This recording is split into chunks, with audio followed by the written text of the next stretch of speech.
I want to invite you to turn to our GPS, our Grow, Pray, Study Guide, which is in the back of the worship program. You'll see a section there for taking notes. I encourage that because I believe that in every message, and when I study and prepare for every message, there's one way that God speaks to me. And I believe that God will speak to you this morning, and taking notes is a great way to remember that, to reflect on that throughout the week. Beneath that is our study guide, which is an invitation for you to read the Bible this week with scripture passages that tie in to today's message.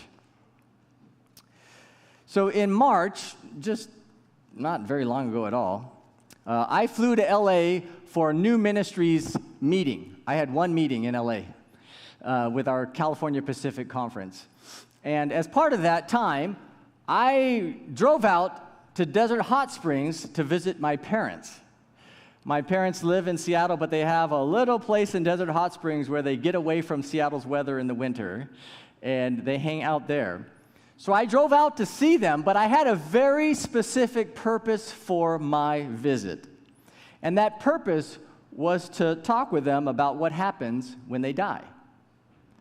There are 6 of us, and they said, "Tim, you need to go do this," the other siblings. "Tim, you need to have this conversation. We haven't had enough of this conversation with our parents." So I drove out there and said, "Mom and Dad, I want to sit down and talk with you," and had my pen and pad out there, and we talked about their funeral arrangements. We talked about their memorial services. We talked about what will happen and their wishes for when they die. And it was a great conversation. My dad, as I expected, wants an open casket at the beginning of his service. He wants 1 Corinthians 15 read, which was today's scripture passage. He wants the service about the resurrection. My mom mentioned the same thing. My mom mentioned to me that she wants the service focused on the resurrection. She wants the message on, and I wrote down her words here, on who God is and not just who I am. And it was a really great conversation with my mom and dad. But, it's a conversation that I think many of us often don't have. I think we can find it difficult or kind of awkward to talk about death. Today, we are concluding our series called Unafraid. And we're doing so by looking at the fear of growing old and dying. And this is the last Sunday in our series. It's also the last Sunday in the season of Easter. So we've been in the season of Easter since Easter Sunday, but next week is Pentecost, and it's the start of a new season. And in many ways, we're ending this series where we began, by looking at death and resurrection, by exploring what it means to be Easter people who live with courage and hope in the light of Jesus' victory over death. The fear we're looking at today is the biggest one of all.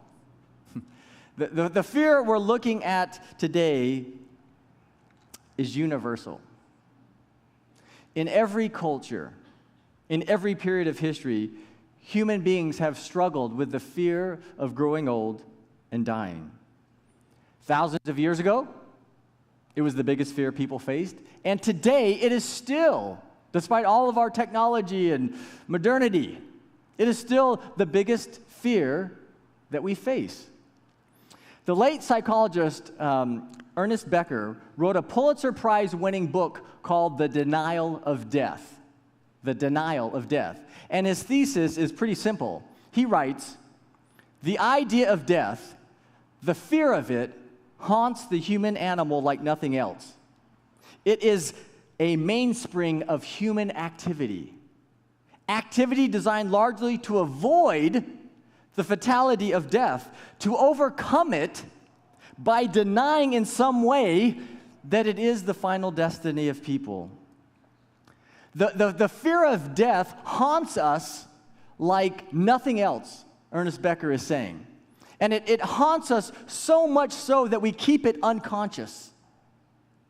And on the unconscious level, the fear of death motivates so much of what we do, so much of our activity.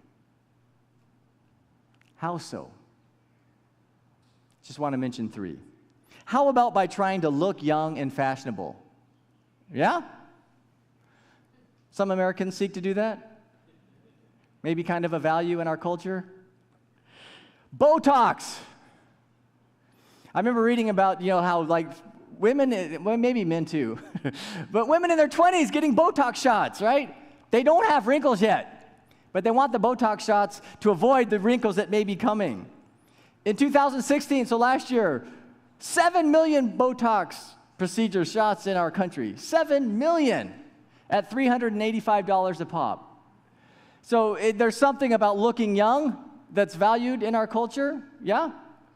Last year, 2016, Americans spent $16 billion on plastic surgery. That's the most we've ever spent. I don't think we hear a lot about plastic surgery. Like, I don't hear it being talked about.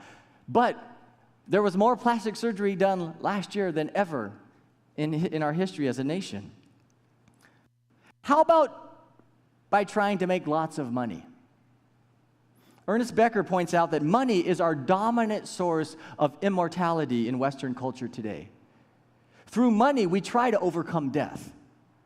So we pass on inheritance to our children, or we get a building named after us. Money ensures that my name, my family, my power will live on even after I'm gone. Or how about by trying to be highly successful or influential? Becker suggests that people strive so hard to be influential, to make their mark on others or on their field in order to transcend death. We all want to stand above others, to be recognized and remembered, to beat death by participating in something of lasting worth, to build a business, write a book, raise a family, do something that will make our name and influence live on even after we are gone. The fear of death motivates so much of what we do. And this fear is closely linked to the fear of getting old. Recently, I realized I think I need glasses. Because especially when I was driving at night, things weren't very clear. This isn't too clear, especially from this angle. But, and I used to wear glasses, but then I had LASIK surgery like 15 years ago, so I've been good. I loved it. It's like, no glasses, no contacts, we're good. So I went to the optometrist, because I heard you can have like a LASIK touch-up. I'm thinking, can I get maybe another LASIK? And basically the optometrist told me, well, at your age, you're going to have to choose. Because if we correct your nearsightedness so that you can see far, you're going to have a hard time reading. So you got to choose. Do I see distance or close? So now I have glasses, and those glasses help me with distance, but they make it harder for me to look at my phone or to read. So I keep debating whether to wear the glasses or not. Do I want to see right here or see you all? Maybe someday I will choose to see you. But for now, I want to see my notes. But when she said at your age, I said, really? Now, do you know at what age you can join AARP? 50! Next summer, I can join AARP. How's that for exciting? Now, I think within our broader culture, there is a fear of getting old. That may be a fear of being irrelevant. I think sometimes our culture is just young and fast and in a hurry. Whenever they talk about TV shows or how things are doing, the Nielsen ratings, they always say, well, this is the overall viewership, but this was the viewership of I think it's like 18 to 49, right? There's that one demographic that advertisers really want, and that one demographic is always the younger audience. Maybe it's a fear of being alone. I think that's a huge fear in our culture. And I think that fear is there, particularly as we get older. That potential fear of being alone. Well, what about the fear of losing our mind? Do any of you do you feel like you're getting forgetful? Any of you? I am getting so forgetful. Natalie, I don't know. See, I keep trying to use age as my excuse. But if I'm in my 40s and you're in your 90s, I don't know if I can use that excuse. But sometimes I just feel like I'm getting so forgetful. I think there is that fear, though, of losing our mind. And for sure, that fear of losing our health. A very understandable fear, but also a fear that is played on by our culture, right? Advertisers in our country spend $4.5 billion telling us about sicknesses that we have and how to treat them. You see all the ads, right, for medications and for drugs, and then they have those disclaimers where, like, for a minute, they tell you all the bad things that could happen if you take this drug. And we have the internet now, so if something's wrong, we go on the internet, and we go with these symptoms. There was this meme I saw that had Google, creating hypochondriacs since 1998, and we get worried. We get worried about our health. We have all this information at our disposal. But as I said, I think that is certainly a valid fear because, as I titled this sermon, as far as getting old isn't for sissies. That's what I see. That's what I hear. I so enjoy our Tuesday at 10 small group, which is for senior adults. And I gain so much perspective in that group. But I do see the challenges of growing old. I understand when people say it isn't for sissies. I saw that, as I mentioned, and many of you are aware, my parents were here. And then my mom flew off to Australia. And so my dad was with us for a week. And just being with my dad for a week, my dad's 88, almost 89, and just seeing the medications that he's taking. He's had leukemia for like 15 years, always kind of testing certain things, always on certain trial drugs and certain things that he's taking. But just physically, every time I would go somewhere with him, I would need to help him, I would just need to help him get in and out of the car. Just moving around is challenging for him at this stage in his life. So I can see that it can be difficult. That's why I included in today's scripture just the one verse from Isaiah. But in Isaiah 46, God says, even to your old age and gray hairs, I am He. I am He who will sustain you. I have made you and I will carry you. I will sustain you and I will rescue you. I love that promise. God is saying, even when you grow old and your hair is gray, I'm there, and I will be with you, and I will sustain you. God is with us in our old age. God will carry us in our old age, and because that's true, old age can be the best age of all. Amen? Amen? Yeah, all right. So as Pastor Adam Hamilton points out, the Nielsen Company did a huge survey last year, 2016, on personal well-being. And I actually have a chart here. It's probably going to be hard for you to read this. I know I can't read it because I don't have my glasses. But so 350,000 people took this survey, ages 18 to 85. And basically, they asked folks, on a scale of 1 to 10, rate your relative well-being. How do you feel about your life? And here's the result. So I know it's kind of hard to see, but it starts out with folks who are 18 to 21, and they're kind of happy, they're enjoying life. And then what happens? They get married and have kids. So they get married and have kids, and then it goes down, right? Oh, but then the kids get old enough to start being able to do some of the stuff on their own. Oh, so their well-being goes up. But then the kids become teenagers. Right? And as the kids are teenagers, it just goes down, down, down until it bottoms out. And when does it bottom out? Empty nesters. It bottoms out when the kids go off to work, job, school, wherever. But that place is the bottom. That's the empty nesters. Because at that point, these parents have to kind of rediscover who they are. And that's kind of challenging. But here's what I want to point out. Notice what happens after that. Notice the 50s, the 60s, the 70s, the 80s. Folks in their 80s have the highest rating of well-being, right? The highest of anyone, any age group in the chart, are folks in their 80s. It's an interesting graph, right? Now, granted, that is contingent on your health. And I realize that's a big contingency. But there are incredible opportunities in our senior adult years. And we certainly see that in the Bible. In the Bible, we see so many folks who are in what we would call the retired years who are most free to do what God puts on their heart. Those are the years we are most free to do what God puts on our heart. We see in the Bible time and time again that the last years can be the best years. Many of the heroes of the Bible, Abraham and Sarah, Moses, Elijah, for all of them, their great adventure took place in retirement.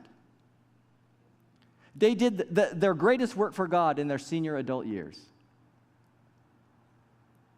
So we know that these years can be rich with meaning. But we also know that with each year that passes, for all of us, that draws us closer to death. And it's not a topic that we talk a lot about in our culture. And we're actually, I think, even more removed than past generations from death. I think there's a lot of reasons that we fear death. But one of the reasons I think we fear death is because death means utter isolation. In dying, as in no other experience, we are totally alone. Death is the absence of others, the breaking off of all relationships. Death is a journey which no one else can take on our behalf. But that's where the gospel comes into play. Because in Jesus' death and resurrection, our isolation is invaded. According to Hebrews 2, Jesus Christ became a human being in order to taste death for us, to taste death with us, in order to free us from the fear of death which holds us in slavery. That's what Hebrews 2 says, that the fear of death actually holds us in slavery, and that Jesus became a human being in order that he might taste death for us and with us. See, as the crucified, buried, and risen one, Jesus joins us in the isolation of death so that we no longer have to die alone. Jesus has gone before us into the scariest journey of all so that he can meet us there in it. That's the gospel. Because of Jesus' death and resurrection, we're never alone. Not even in death. As Paul puts it in Romans, nothing, not even death itself, can separate us from the love of God in Jesus Christ. The resurrection changes everything. That's why Paul's words in 1 Corinthians 15 are so strong. Some of us tend to think that the resurrection is an optional add-on. It's not essential to the faith, but nice to have for those who can somehow believe it. But notice that that is not how Paul sees it. In 1 Corinthians 15, Paul says, if the resurrection didn't happen, then I am a liar. I'm lying. And we have to take that seriously. If the resurrection didn't happen, the authors of the New Testament are lying. If the resurrection didn't happen, Christianity is a faith built on a lie. But if the resurrection did happen, then it changes everything. If it did happen, then this life is just the beginning.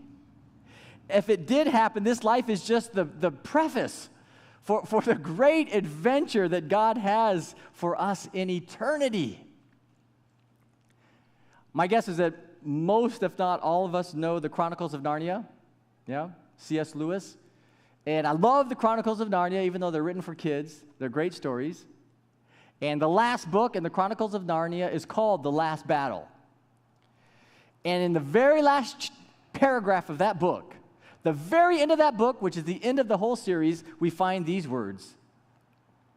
All their life in this world and all their adventures had only been the cover and the title page. Now at last they were beginning chapter 1 of the great story which no one on earth has read, which goes on forever, in which every chapter is better than the one before. Whew. It's a powerful statement. The story that goes on forever, the great story, but C.S. Lewis is right, because no one on earth has read or seen the great story that goes on forever. And that's why we're so afraid of death, because it is unknown. But Easter morning is God's way of saying, I know you're afraid of death, but let me show you that you don't have to be. Let me show you that you can trust me even in death.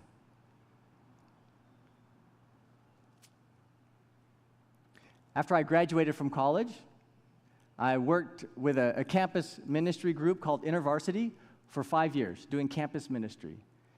And the president of InterVarsity at the time was a leader named Steve Hayner. Brilliant, humble leader named Steve Hayner. And after being the president of InterVarsity, Steve Hayner went on to be the president of a seminary. But in his mid-60s, he was diagnosed with pancreatic cancer. And he battled that for about a year until he died in 2015. Now, he and his wife, Cheryl, decided to share their experience and reflections in a public way by using a website called Caring Bridge. Many of you are probably familiar with that. It's a way of updating people. Here's what's going on. And so they would write these journal entries throughout that year to give a window into their heart and soul and into the struggles that they faced as Steve drew closer and closer to death. And I just want to share a few of these because they really spoke powerfully to me. You know, at some times in his journal, he would be encouraged. He was someone throughout his ministry who signed letter. Every letter he wrote, he would sign joyfully. Like that was his line, joyfully. And sometimes he would reflect on the joy that he had. But there were other times when he was discouraged and even scared. One day he wrote, I realized this morning that the next chapter of this journey is the scariest part for me so far. It's easier for me to think about dying than it is to think about feeling sick all the time, or having the quality of my life and ministry thoroughly compromised. And there are so many unknowns that come with chemotherapy.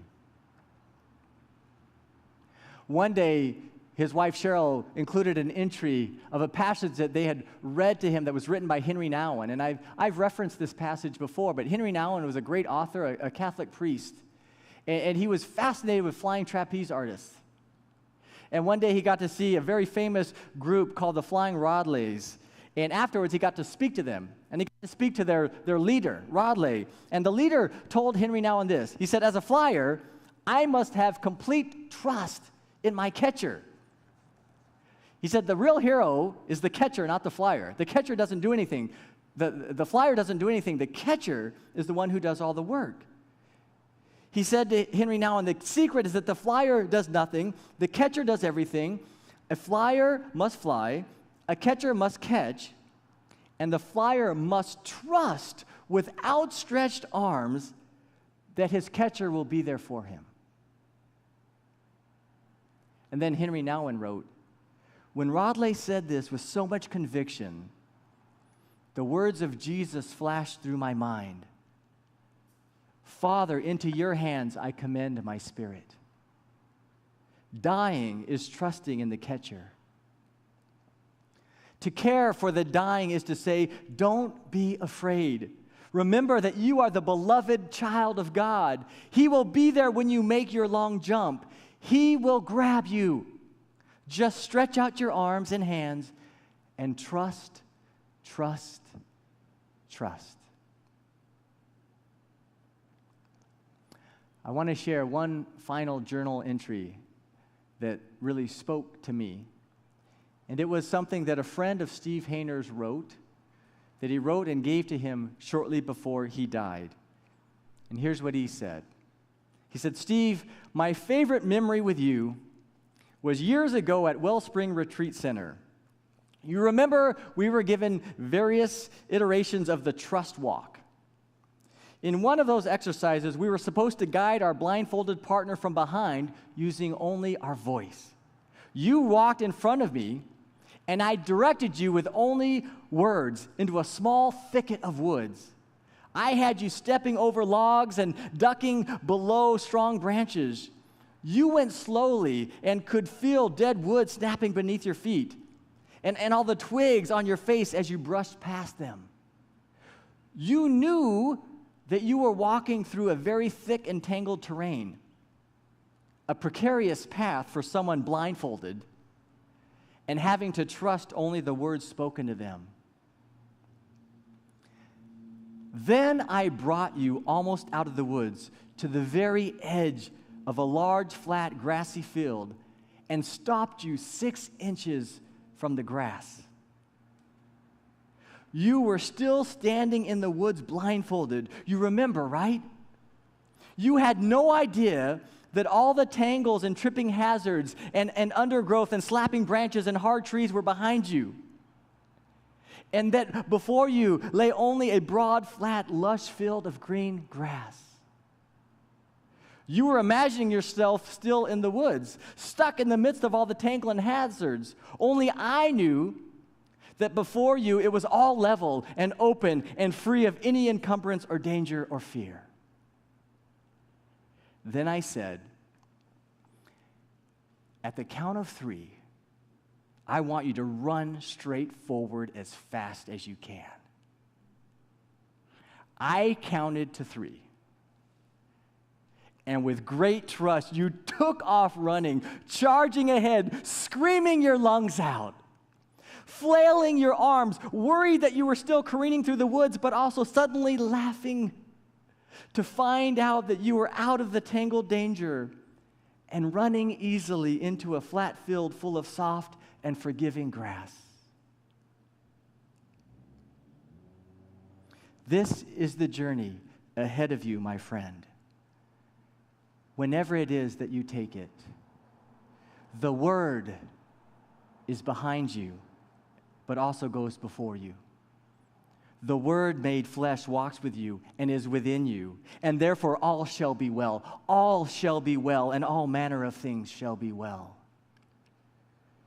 The nausea and the discomfort, the fear and weakness, the tears and the treatments, the tripping hazards and the threatening thicket will be over.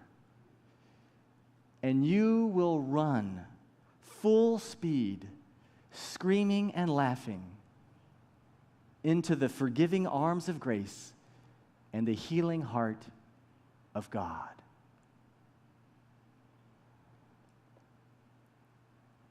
That is where Steve went on January 31st, 2015.